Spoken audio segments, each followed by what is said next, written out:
తిరుపతి జిల్లా తడలో టీడీపీ ఏర్పాటు చేసిన జైహో బీసీ సభలో జిల్లా అధ్యక్షుడు నరసింహ యాదవ్ మాట్లాడుతూ తెలుగుదేశం పార్టీ అధికారంలోకి వస్తేనే వెనుకబడిన వర్గాల భవిష్యత్తు బాగుపడుతుందని 34% ఉన్న బీసీ రిజర్వేషన్లు 10% కోత విధించి బీసీలకి అన్యాయం చేసిన నాయకుడు ఎవరైనా ఉన్నారు అంటే అది ముఖ్యమంత్రి జగన్మోహన్ రెడ్డి అని, బీసీలకు న్యాయం జరగాలంటే తిరిగి మళ్లీ చంద్రబాబు నాయుడుని ముఖ్యమంత్రి చేసుకోవాలని ఆయన అన్నారు।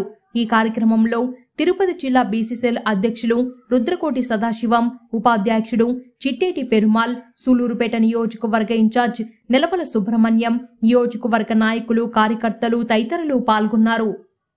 చంద్రబాబు నాయుడు గారు అన్ని చేతి వృత్తులు కుల వృత్తులు ఆదుకొని పరిపాలిస్తే జగన్మోహన్ రెడ్డి గారు వచ్చి నిత్యం బీసీల మీద దాడులు చేస్తూ ఈ రాష్ట్రంలో 75 మంది చనిపోయినారు।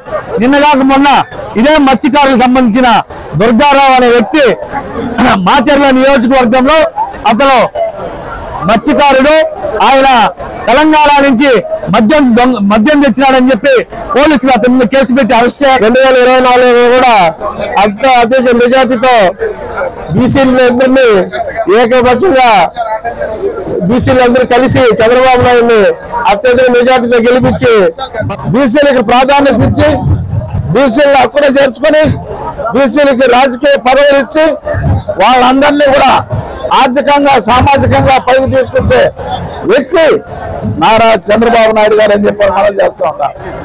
ఈరోజు ఏ విధంగా నష్టపోయారో మనం చూస్తా ఉన్నాం। ఈ విధంగా రాష్ట్రం మొత్తాన్ని కూడా ఈరోజు వెనుకబడిన వర్గాలకు సంబంధించి ఎక్కడైతే ఈ మధ్య సీట్లు ప్రకటించారు కొన్ని ఆయన చంద్రబాబు నాయుడు పైన బీసీని పెడతాడంట, అంటే గెలవకూడదు।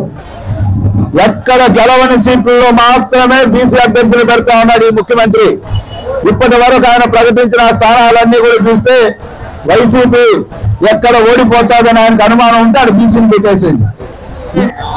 ఈ విధంగా అత్యధికంగా ఉమ్మడి రాష్ట్రంలో కావచ్చు, రాష్ట్రంలో అత్యధిక పదవుల 34% బీసీ కులాలకు రిజర్వ్ చేస్తే 17,000 పోస్టులకు సంబంధించి ఈరోజు వెనుకబడిన వర్గాల్ని ఈరోజు ఆ పదవుల్లో లేకుండా ఏ విధంగా 10% కోత విధించావు నువ్వు, అదేనా నా బీసీ అనే దానికి అర్థమని ఈరోజు నిలదీస్తా ఉన్నాం। 10% రిజర్వేషన్స్ స్థానిక సంస్థల ఎన్నికల్లో ఎందుకు తగ్గించావు? ముఖ్యం మన బిడ్డలకు ఉద్యోగాలు రావాలన్నా, మన బిడ్డలు చిన్నపాటి వ్యాపారాలు చేయాలన్నా, లేదా ఆత్మాభిమానంతో బతకాలన్నా